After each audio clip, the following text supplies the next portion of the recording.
Hello, podcast listeners. This is a big deal for us. No photos, please. No photos. We're going to talk about celebrity encounters, including one I just had with a sitcom star from the ABC days of not too long ago. Sit back, relax, and enjoy this episode, paparazzi free, of JJ Meets World. And by the way, if you'd like to help support our podcast, visit jjmeetsworld.com where you can donate to our Patreon, pick up some killer swag at our merch shop, or click the link to Apple Podcast and give us a 5-star review. 1, 2, 3, 4. J.J. Gordon, sort of like that Indiana Jones, in that he's always sniffing out his next adventure. Yes, he is. He's always interviewing guests so he can have them on his show and they can talk about pop culture, arts, and leisure. J.J. has his flag unfurled and he likes his french fries curled, and he's fun and then he twirls as he goes to meet the world. He will march into the rain even if his ankle sprained. Take a peek inside his brain. This podcast is called J.J. Meets World. Tucker, last night I went to a one-woman show in Minneapolis that I had heard great things about from the Edinburgh Fringe Festival and featured one of my favorite sitcom stars, Eden Shure. Eden Shure, what sitcom was she in? She was in a sitcom called The Middle that had Patricia Heaton, Neil Flynn, and it was about a family in Indiana. Imagine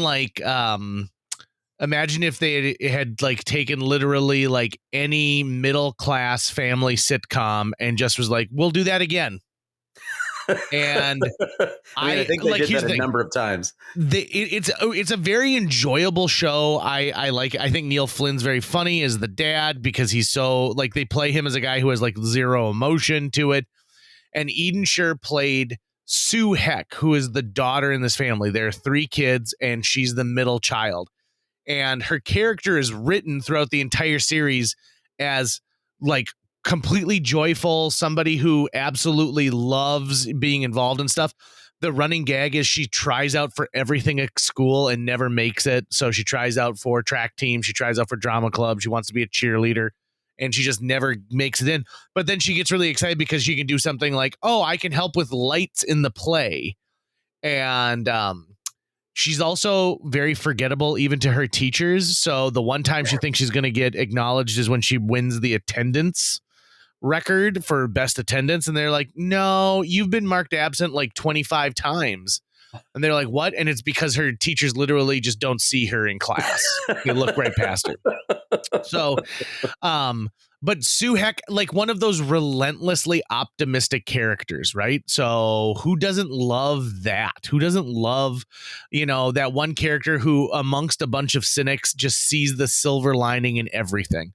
At one point they're cleaning out their house for spring cleaning and she cannot part with a set of hair curlers because she thinks that if she gives them away, the hair curlers will be sad and think like, why didn't she love me more? Why didn't she hold on to me? So that's the kind of character that Sue Heck is. So Eden Shure makes this one-woman show called I Was on a Sitcom.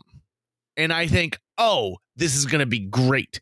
This one-woman show will be all about her telling stories of like being Sue Heck and what it was like. And, that celebrity where she's not top tier, but she's certainly recognizable by a lot of people.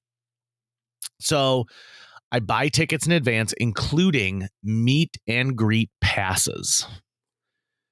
Jill and I go down. We go to the show.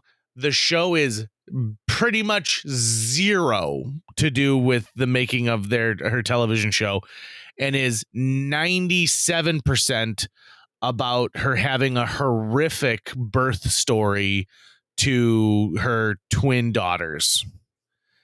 Okay. Including with it, she like explains the difference between fraternal and identical twins. And like, it's not bad by any means, but like, it certainly wasn't what I expected. 2 women in my row who were audibly talking said, this is horrible, and got up and walked out. Oof. Ouch. Right. Ouch. So the show is a little bit different. Was this a personal story? Was this her personal story? Her personal story. It is her actual story. And so and like I follow her on Instagram, so I know that she had 2 kids, and I know that like she was massive and they came early, so they're preemies, and her NICU experience. And it was like the bulk of the show is her explaining what happened like during the actual birth. Not like all the lead up to it and things like that. So included with this, she also has a moment where she just describes someone coming up to her essentially at the grocery store and says like, "Are you sure you're supposed to be here, Sue Heck?"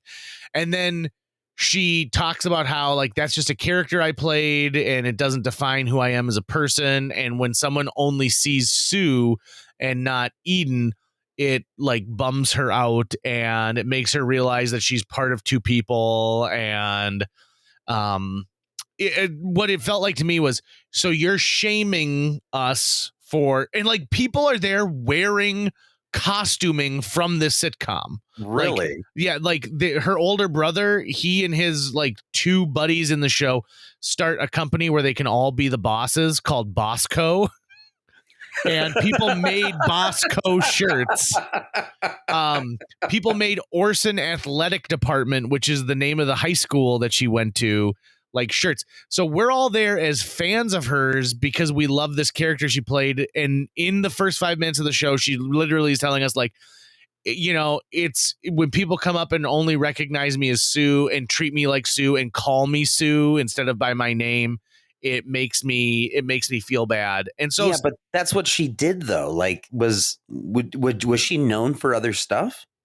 I recognize one thing. I think she was in an episode of Superstore, which is the only other time that I've seen her. An episode. And like she was on this sitcom for 9 years. And then when they were trying to spin off the show, she was the character they were going to spin off. Like for example, like afterwards I did a bunch of research about her character, and like a funny bit that apparently I didn't get to in the television show is her name is Sue Heck because they accidentally put her first name twice on her birth certificate. So it's Sue Heck. And I'm like, that is funny stuff. You should talk more about that stuff. Anyway, so we go through the show. It's 75 minutes long, during which she keeps having to run to the back of the stage to spit mucus into what? Kleenexes. Yeah. And she explains, she's like, I have this weird thing where like when I started doing the show, like I get this weird like kind of acid reflux and it makes mucus. And so I gotta spit this out. And then like twice during the show, she like belched.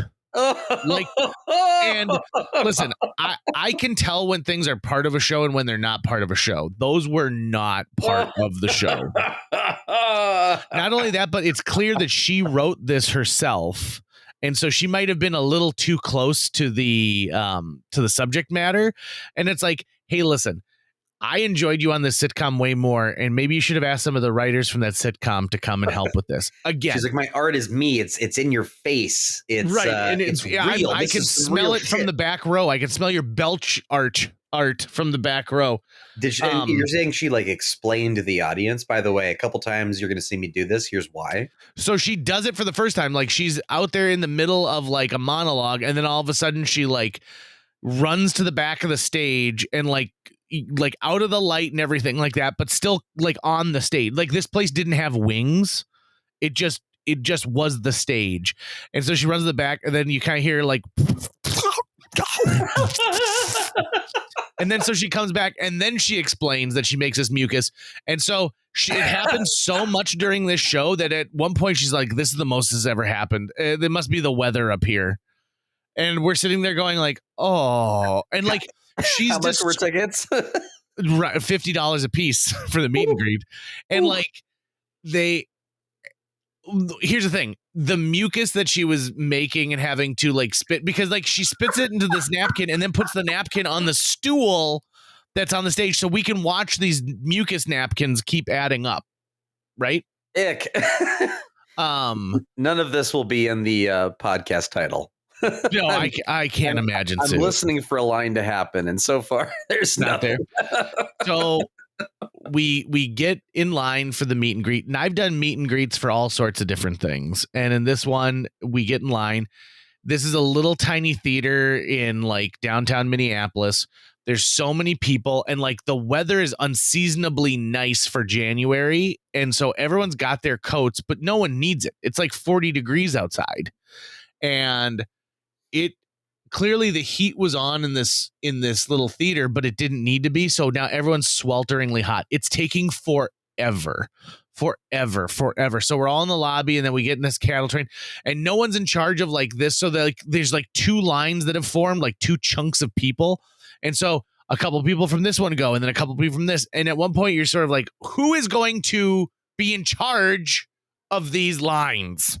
Let's get a line, like someone just is in charge of the line and make it happen. But so we finally get there. Once we get into the part of the line that is now in the theater waiting to like have the meet and greet with her on stage, Jill and I decide, you know what, we're going to go up and get the picture and be done, because you can see people going up there and like fangirling on her and stuff like that. But we're like, we'll just get the picture and go, because neither of us are like over the moon. And literally she's told this story about how she, you know, like she doesn't want to be known as Sue Heck. She wants to be known as Eden Sher. And I'm like, okay, well, I came here expecting Sue Heck more or less. So, but I mean, you guys drove out there, you paid the tickets. You're like, you might as well get every little ounce out of it that you can. Right. Exactly. And like, and in all honesty, what am I going to do? I'm going to talk to her and be like, hey, I really enjoyed watching your show so much. That's why I came to this. You know, or I'll be like, two ladies left in my row after audibly saying this is horrible. Like, what am I going to say in this situation? So we finally get up there, and the two people in front of us, when I say actor Billy Connolly, do you know who I'm talking about? Yeah. Okay. The dad in front of us looks just like Billy Connolly, that curly gray hair and big old like beard, like goatee beard type thing. And his son is a younger version of him, and he's got black curly hair. So they're right in front of us, and then the group who's right in front of them go up there, and they're really excited because they're like, hey, you know, we're starting a podcast where we watch every episode of The Middle and we kind of do a breakdown of it. And she's like, oh, actually, one of my other co-stars and I are doing the same thing. And they're like, oh, we didn't know that. And she's like, it's not released yet. I can't talk too much about it, but it's coming. But, you know, you do yours too. We'll see who, you know, what people like. And I don't think she was trying to be rude, but like it really came off as like, you know, like I'm going to do something better and we're actually in the show. And I'm like, listen, judging from the one woman show that I just watched you do, I might want to hear these kids from Minnesota do it even more. So then the two guys in front of us go up, and this kid, by kid, I mean like somewhere between like 16 and 21 is what I'd gauge for age, is just like, you know, you say, you know, like this character saved my life. I was a real weirdo, and Sue was a weirdo, and I watched, you know, all this cool stuff she did, and just like, oh my gosh, thank you so much. Thank you so much. Oh, yeah, I know. Right. You know, like, yeah, Sue was an odd duck, and they're having this back and forth conversation that just like, I can tell it means a lot to him. Right. It means a lot to tell her that his life was made better by watching her in this role on this show, which again makes me think she just told us she doesn't want to be only known as this. And I'm like, what a great gift you have. Like, people are coming up to you almost 10 years after the show is done and saying, you changed my life by, you know, portraying this character in this way. I'm like, a person should be so lucky to be able to hear that, like, on a regular basis. So Jill and I literally go up like this. Like, everyone's been going up and like chatting with her for like a couple minutes. Then they hand their phone to the PA, and the PA takes a photo, and then, you know, they leave, and everyone's got, I literally walk straight up to the PA, hand him my phone. We get up to her and we're like, we just want a photo. She's like, oh, and we're like, click, thanks, bye. And I hear her yell after us. She's like, well, I guess it was nice to meet me. And I just think, I was like, you know, if it hadn't been for the fact that I purchased these meet and greets, I don't know if I would have stayed or hung back. Right.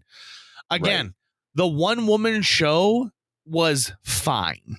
for what it was. It sold out. Like when it was at the Edinburgh Fringe Festival, it had like 20 performances and all of them sold out. And she's touring across the country with this show. And so clearly, like people are behind it. They're enjoying it. People, for sure. I mean, she got a standing ovation at the performance, but to me, I'm like, this isn't what I thought it was going to be, and that's fine. And I sat and I watched the show, and it's interesting. I had just done the Cares for Kids radiothon, so I had just spent 2 full days at work hearing horrific stories about babies in the NICU. Oof, and like 5-year-olds who had leukemia and are currently battling, and how do you remain a kid while you're also a patient. And so like maybe I had enough, for the time. Totally. But so it got me thinking about this. This is a long story to get to this part, Tucker, but I've had a lot of celebrity encounters, and some are great and some are not so great. And I want to preface this by saying most of the time when I meet somebody who would be constituted as a celebrity, I never want to take up their time. Like I would never go up to someone who's eating and ask to like take a photo and stuff like that. Well, so, and for me, it really is just the fact that I saw them out in the world that's interesting to me.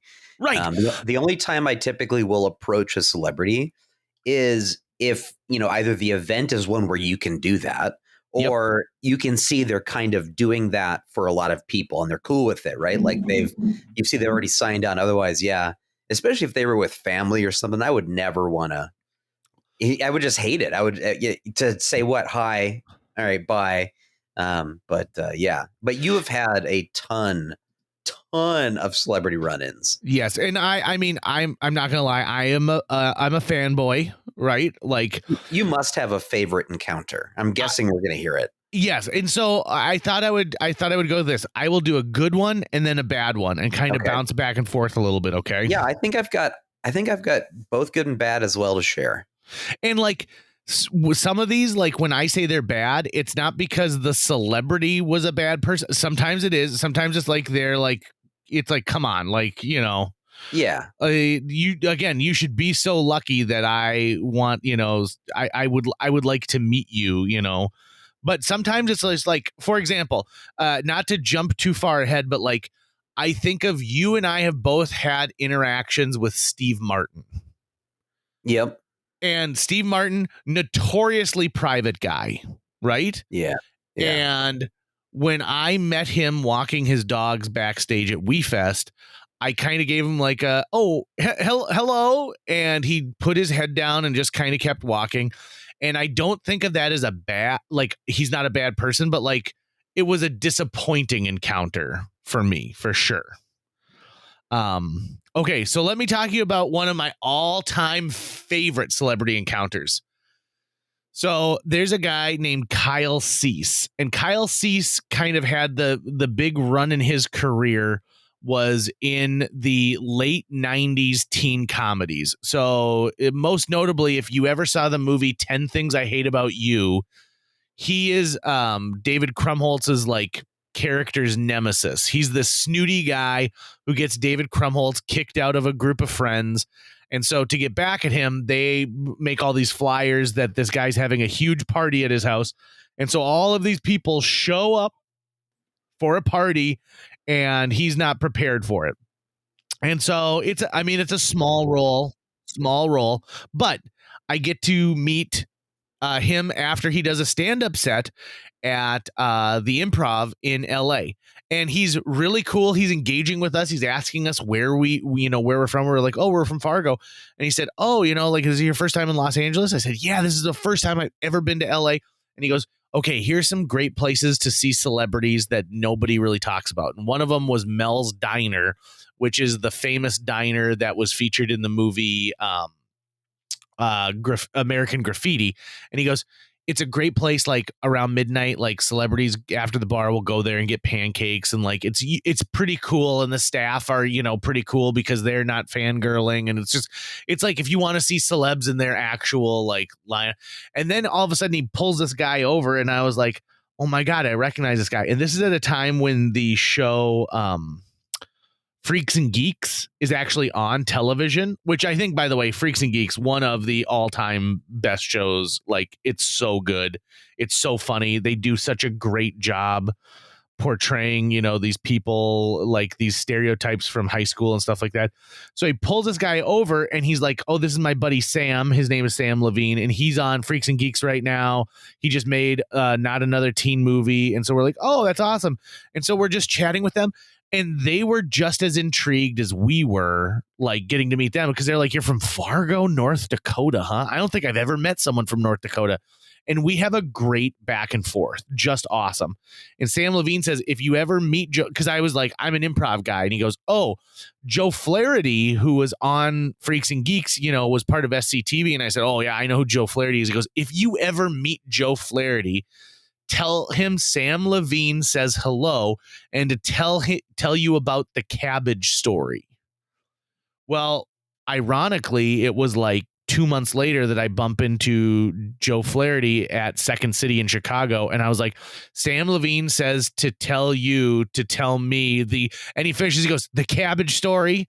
And he tells this like funny story about how they kept like Sam Levine kept getting cabbage like in all of the salads and everything that they're making for him at like craft services. And he didn't think about it. And then like after the 5th day of like straight cabbage, he finally said, like, what's the deal with all the cabbage? And they're like, well, Joe Flaherty told us about how you need the cabbage or you become flatulent.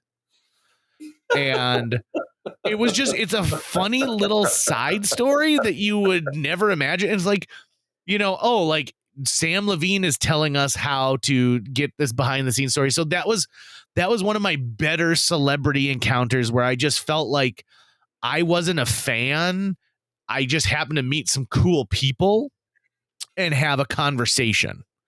And I thought that one was awesome. And I joined. Kyle Cease has like a motivational speaker like series, and so I follow that. I signed up. Like I will forever be a fan of Kyle Cease because of that interaction. And you know what? It might not mean anything, but you know what? If he does one of those every single month, like, you are building a fan base, right? You're becoming known. And I have told this story on countless mediums about how cool Kyle Cease is. And I'm hoping some of it gets back to him a little bit so that he understands that taking some time to talk to like 2 20-year-old guys who didn't mean squat, but like gave us a real thrill. Yeah, you just got to keep putting those vibes out into the universe, and he'll get back to you. He'll hit you back.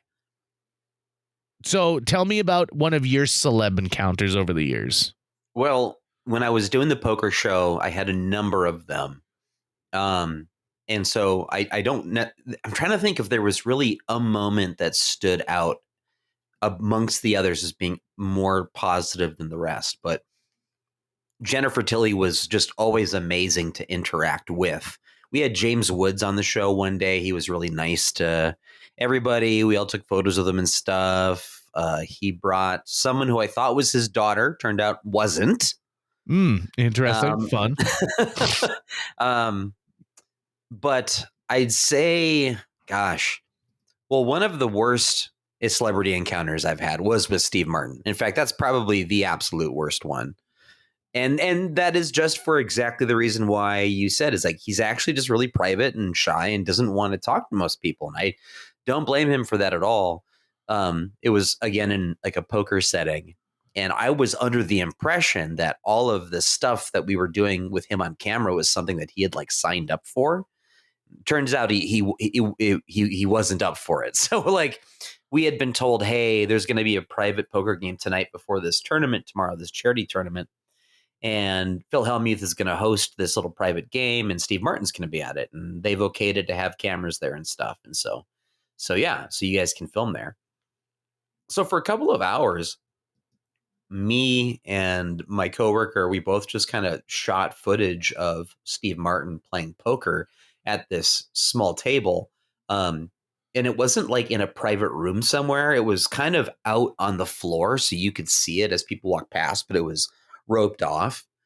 And I can't remember how we heard this info, how it got back to us, but like Steve Martin was actually just there to learn how to play poker from Phil Hellmuth, like just take a couple of lessons from him. He'd played before, and he was going to play in the fundraiser tournament the next day, but he didn't think he was going to be like doing any media or anything like that. So when the cameras came out, he just like totally clammed up. And I remember thinking, why is he covered in white hair? Because his jacket had just nothing but like, it looked like white cat hair all over it. And I was hoping that at a minimum, I wasn't going to try to get a photo with him or anything, but I thought going into this, okay, he signed up to do this thing with us. So he's going to be cool with taking photos with people and stuff, because we thought he was kind of working, but he wasn't. And I asked Fred Bevel if he'd quick introduce me and just say I wanted to say hello, because I had just directed you actually in a play that he had adapted called The Underpants. And I was hoping to be able to just, hey, directed The Underpants. It was a lot of fun. Hey, thanks for writing that. Take care. And that was going to be it. And so Fred introduced me, said, hey, Steve, this is Tucker, one of our producers. He actually just directed your play, The Underpants. And Martin said, oh, hello. And I reached out to shake his hand, and he shook my hand, but it was like the limpest, weakest, not wanting to shake your hand at all handshake I've ever had. And then he just bolted, like he just left as quick as he could. And I was like, oh, okay. I felt bad for the guy, because here he thought he was just going to be like kind of flying under the radar, and suddenly we were like throwing cameras in his face and stuff, but it was weird.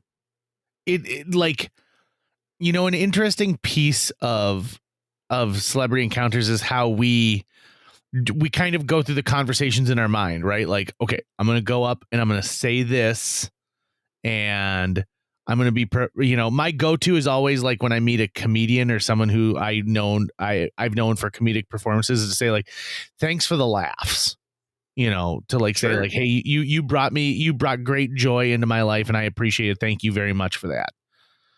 The only celebrity, if I saw them eating with their family, that I would approach would be Bert Kreischer. Oh, really?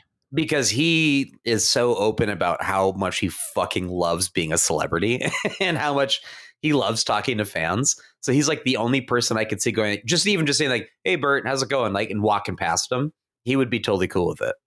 And okay, I also want to say that, like, that is like, you sign up for that as part of your job, like when you are, if your desire is to be rich and famous and be in movies and television shows, that is part of the job, is that you are giving up a certain amount of privacy to have this. It sucks. Like, that's a sucky. It's just like if you're a dentist and people come over to your house and call you like on Christmas and be like, can you come over and help me with this? I know you're a dentist and I know it's the weekend, but can you come, because you're a dentist, you can help me. So I know for a fact that like that every job has some kind of, messed up, like, balance to it. And in this case, the balance is that people want to come up and say hi and talk to you and be a part of what you've got going on. Well, JJ, as a local celebrity, how do you handle it when that happens to you? I'm very lucky in the sense that, like, most of my encounter, first of all, I love talking to someone who enjoys, listening to my show. I love interacting with people. It's a blast. My problem is that I probably don't know how to end the conversation correctly. And so, you'll ask all your questions and I'll ask you some questions. I always make it a point when someone comes up and like, hey, I love your show. It's awesome. I always say like, oh, thank you very much. And what's your name? And so they're like, oh, Brian.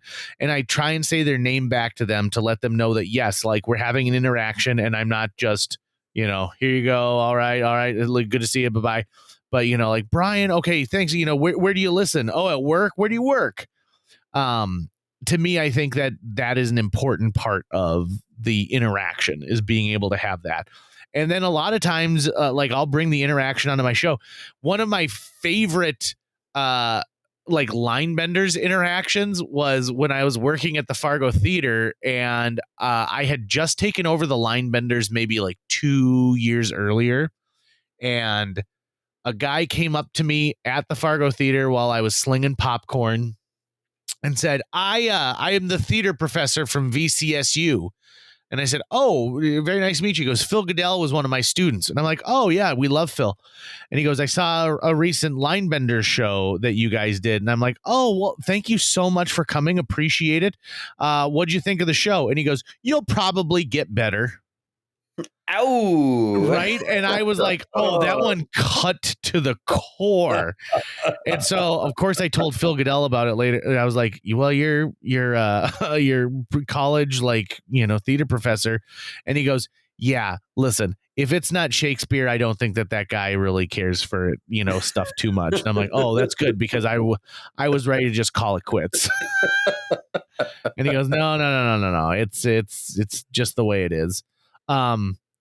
Another one of my favorite celebrity encounters is the night that I fell into a den of celebrities, and it just, like, you could not have asked for more. So in Los Angeles, on the same trip where I met Kyle Cease, we, Jared and I went to a Second City show, but it wasn't their traditional show. It was a show called Looped, where a bunch of alums get together and they play old black and white movies, and they provide new dialogue for the characters. And it's very, Mystery Science Theater like, except for they don't play any of the sound or anything. They're providing all of the dialogue, and then someone's playing the piano along with it. And what they've done is they've watched it the night before so that they've got a feeling and they can kind of assign roles. And apparently this started at, like, in the 80s.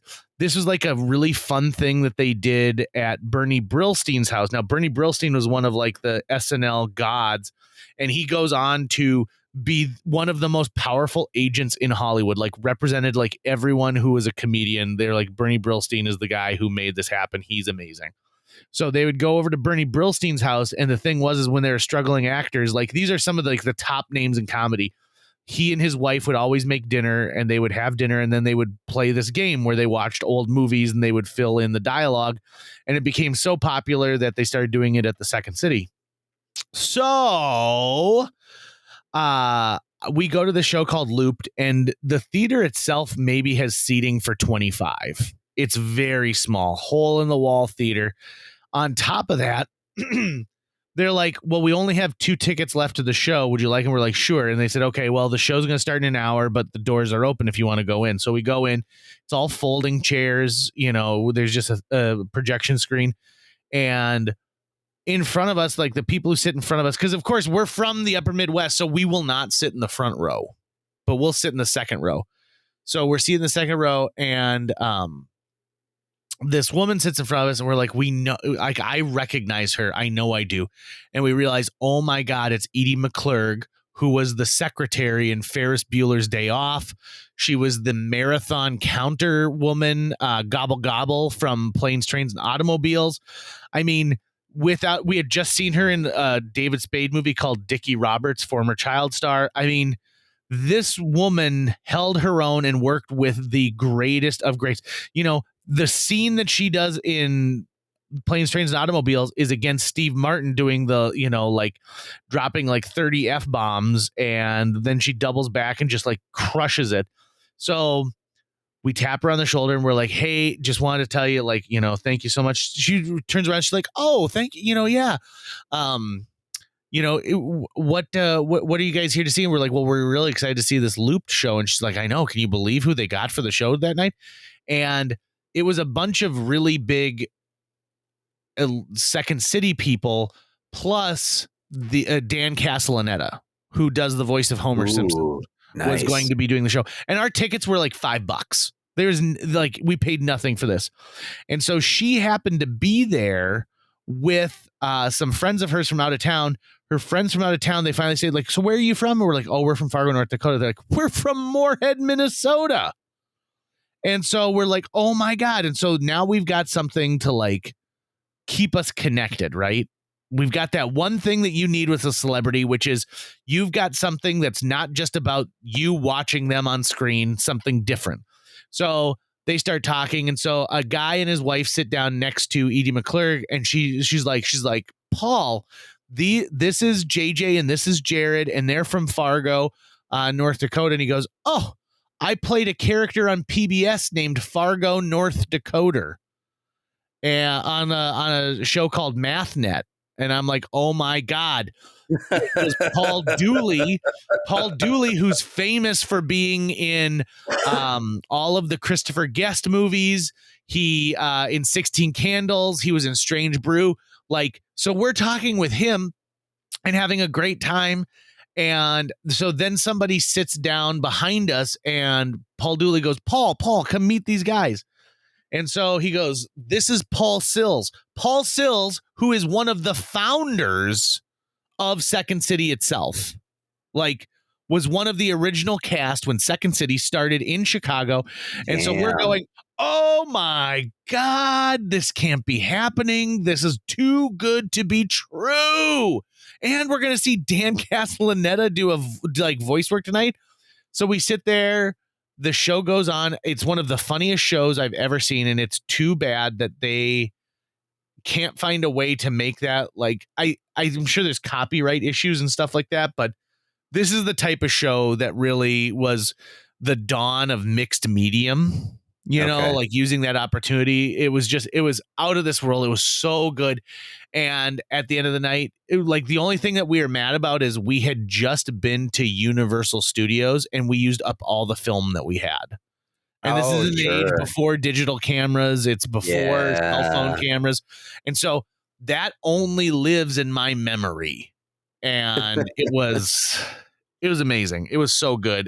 That was a night when I'm just like, these people are amazing. And I will also go to my grave talking about how generous and kind with their time these people were, because they didn't have to talk to us. I mean, we spent half an hour before the show just chatting and talking about different things. And, you know, he talked about like when he played that Fargo, North Dakota, it was like a detective noir parody. And he said, you know, it was great because it was just people getting together to make something. And there's no pomp and circumstance. And I'm just like, oh my God, this is amazing. God, I remember MathNet and watching MathNet on PBS. Right?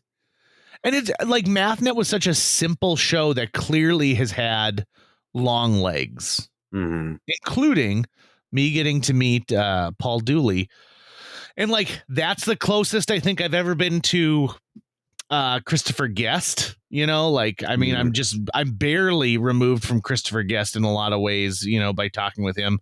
That was just, it was stellar. It was so good. I loved it. You should talk about the time at the Fargo Theater Film Festival when you were you and Phil Lund were like in charge of showing the town to that guy from The Sopranos. What was his name? Oh, Dave. Well, not Dave. He did not want to be called Dave. He was very specific about his name was David from The Sopranos. What was I'll find it, because he was dating a woman who's originally from she's originally from from Detroit Lakes. And so when he was in a film that was here, they were offered like, hey, we'll fly you up if you want to be a celebrity who attends our film festival.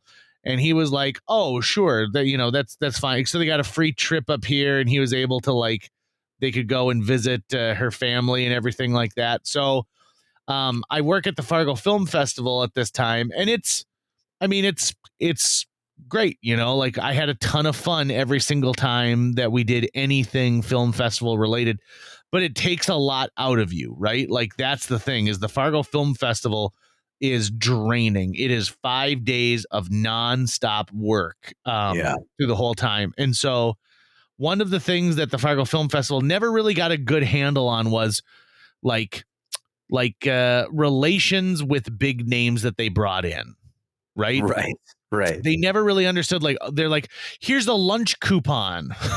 But like, there was no conversation of like, well, how are you going to get them from, point A to point B? Like there's a lot of stuff that just goes into it, and they didn't think it through. And so they said, JJ, do you know anyone who'd be willing to drive David, and then his girlfriend's name was Lisa, down to DL for the day? And I'm like, oh hell yeah, I got a guy, no problem, I'll find it. David Preval was his name. David Preval. He's on 10 episodes of. He played Richie April. Yeah. And amongst that, like other things, he was in Mean Streets, The Phantom. Oh my God, that's right. He's in UHF with Weird Al. Yeah. He's one of the thugs. So anyway, so they're like, would you find something? So I call Phil up and I'm like, hey, listen, do you want to drive Richie April to Detroit Lakes today? And Phil's like, yeah, but I don't have a car and I'm supposed to be at work. And I was like, quit your job. And so Phil took my car and drove Richie April. Where was he working at the time?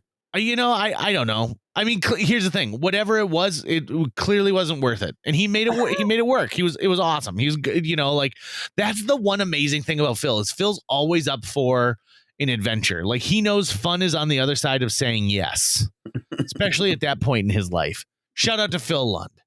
So Phil drives him down there, and like I'm waiting because I've got shifts at the Fargo Theater, so I can't go, and I'm jealous. And I'm like, how was it? And he goes, it was great. He wanted to sit in the front seat with me.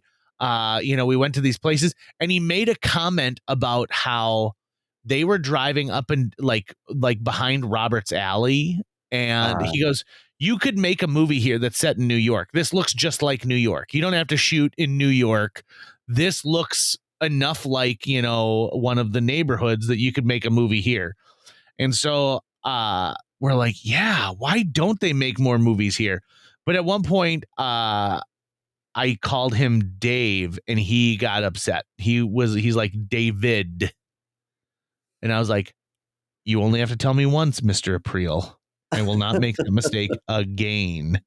But he was really nice. He took photos. He was really cool.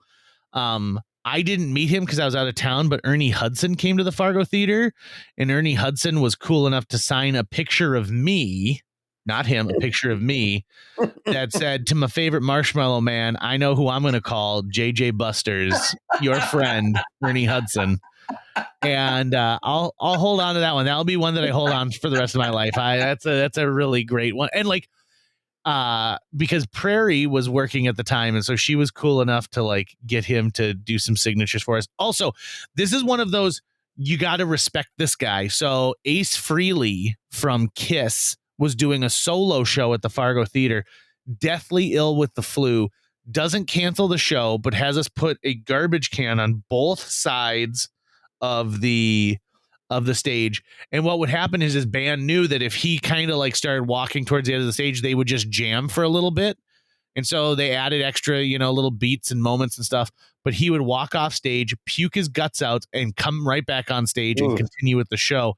He was like one of those performers, like he was literally sleeping as hard as he could in his tour bus until 5 minutes before the show came out.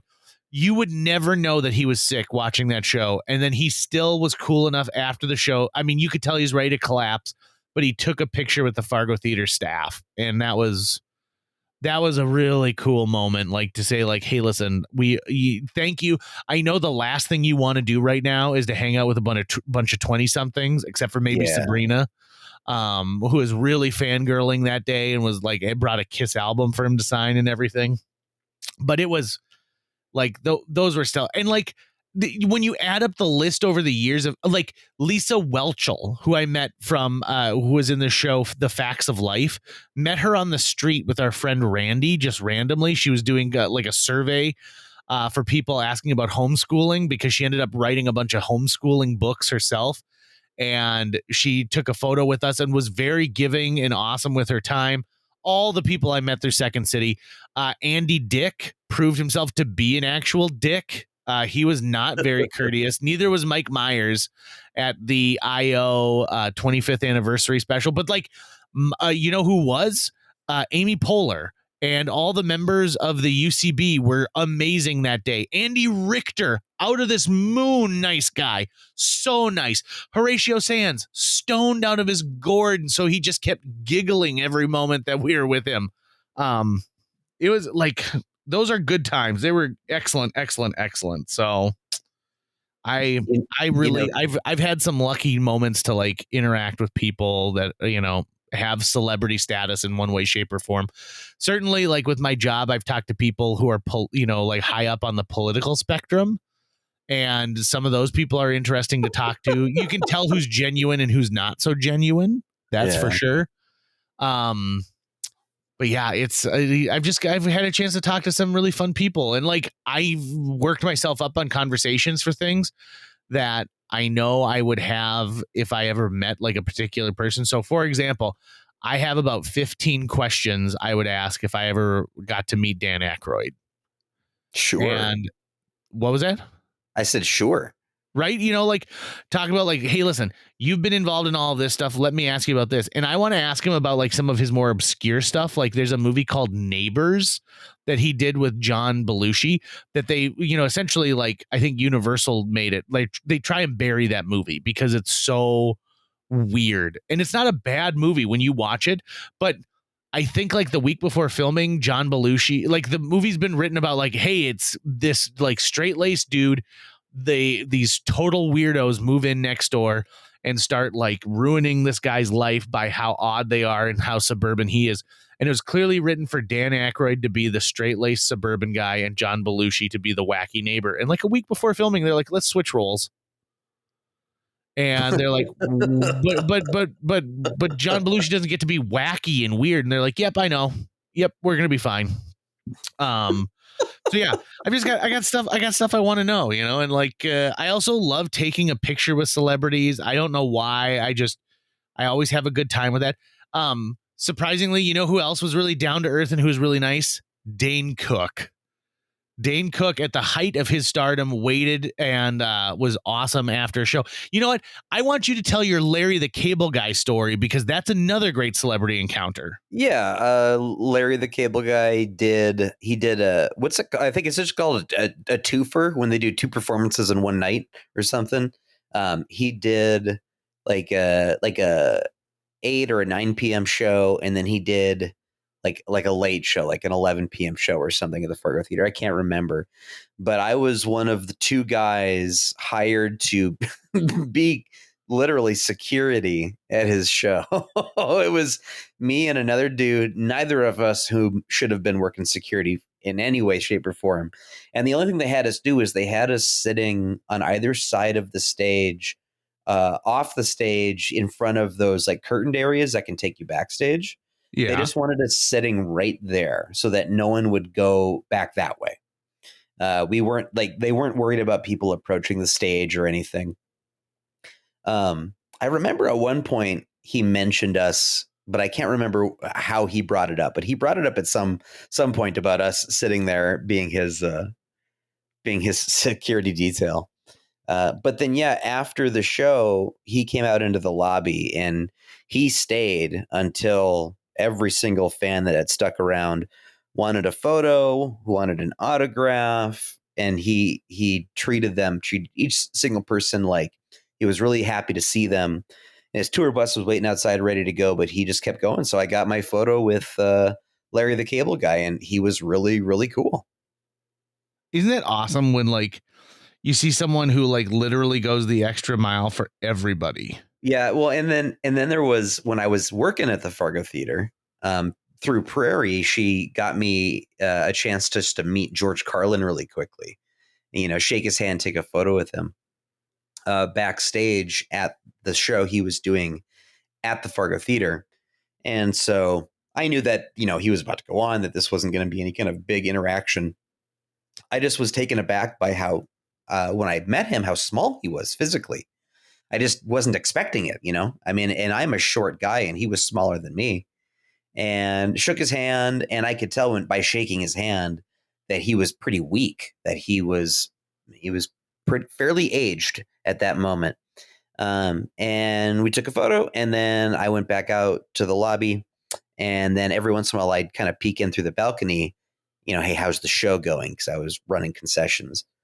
And he was on stage, and the crowd was liking the show, but he was reading everything off of a notebook on a music stand in front of him, and he was kind of going through it like, oh, here's some more jokes. And you could tell I had seen him just a few years prior at the Civic Center, and that was, that was Carlin at the pinnacle of his career, where he was just selling out stadiums left and right. He was doing his HBO specials and everything, and he was that sort of classic high energy George Carlin.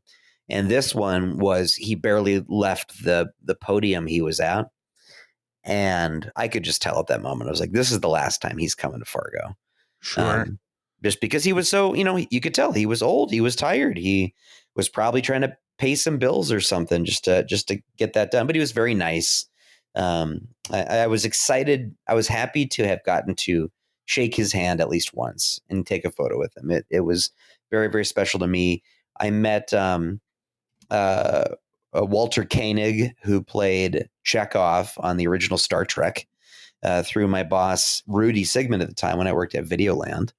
And so I have a photo with him, and I still have his foam coffee cup that he drank out of. Held on to that because I forgot to get an autograph. But you have a little bit of his DNA, which is always nice. I mean, I think if it's still in there. Well, so with that item, after I had that, I thought, wouldn't this be great if I could get a bunch of celebrities, big and small, to sign it, who were associated with science fiction in some way. Sure. That'd be a lot of fun, and maybe it would turn this object into more of a fun object with a fun story behind it. So the first time I was going to try to get that to happen was when Bruce Campbell was in town, and he was promoting his book, and I think Bubba Hotep was also touring, so I think that toured with him. And I was like, okay, I'm going to have Bruce Campbell sign this thing, and he'll be the first, sort of smaller celebrity who's associated with sci-fi in that fandom. And then they announced over the loudspeakers that he would only be signing Bruce Campbell, like official Bruce Campbell merchandise. So if you had one of his movies, or if you had bought his book from him, he'll sign that for you. And I'm like, oh, well, that sucks. But okay. So I bought his book there. And then I was in line hanging out with Amber Ray at that time. And it was one of those things where he was being really nice and personable to every person who came through the line as he was signing autographs. And I wasn't expecting to have any kind of crazy interaction with the guy. I was going to say, hey, thanks for coming to Fargo. I appreciate it, man. And then walking away. But I could see it in his face right as I walked up to him, and I was towards the end of the line. He ran out of juice. I think he hit a wall. He was like, oh my God, I've talked to so many people today. And he had just talked to Amber. And then after that, he was like, it's just like the facade came crumbling down, and he'd run out of things to say. And so I walk up and I just say, hey, thanks for coming to Fargo, man. Appreciate it. And he goes, yeah. And I look at him scanning the room for something to talk about. And he looks at the Marge statue. And I should have said, oh, it's okay. You don't need to say anything, man. I appreciate it. That you've had a long day. I wish I could have interjected and said, you've had a long day, Mr. Campbell. Don't even worry about it. I appreciate you coming. Thank you. He looks over at the wood carving of the Marge from Fargo statue we have at the Fargo Theater. And he goes, so Marge, huh? And I turn and I look at Marge. And I'm like, yeah, that's pretty cool. And he goes, I wonder how they got it here. And I said, probably like in a truck or something. And then he signed my book, and that was it. That was my conversation with Bruce Campbell. It could have ended earlier. I think one of the interesting parts of that story is it was later that night that he randomly goes to the frying. Well, not randomly. He was invited to the frying pan, and then showed up by himself and just hung out at the frying pan. Yeah. Well, heck yeah. I mean, I think he got a free breakfast out of it. free meal out of it. Something. That's if you're Bruce Campbell, that's the most you could probably ask for, right? God, I miss those days of the frying pan. I miss the old frying pan. The new one, patooey. I don't like the new frying pan at all. Exactly. That's what I just said. I think that your use of the word patooey is just sort of like, you're like, you know what? I just don't care for the new frying pan, but I hate the new frying pan. I hate everything about it. I've had every time I've been there, something bad has happened, and I really don't like the guy who manages it because he's a jerk. And he's always been mean to me. Pat is his name. And I don't know why he's always been so needlessly rude to me. I've never thrown up in his bathroom. I've never yeah, you never IHOP'd all over his place. Right, exactly. Like, I understand trust me, the people at IHOP can be mad at me, but there's no reason that Pat should be mad at me. None whatsoever. Maybe I'll give him another chance one day, but probably not. I wish we had the Polaroid that they took of Phil and put up there for that. Yeah, that would be good. I just saw it in my camera roll the other day. I have a photo of him in his underwear getting dressed. Really? Yeah. Was he living with Davey at one point? Is it the photo that was up on hotornot.com? Yeah, I think so.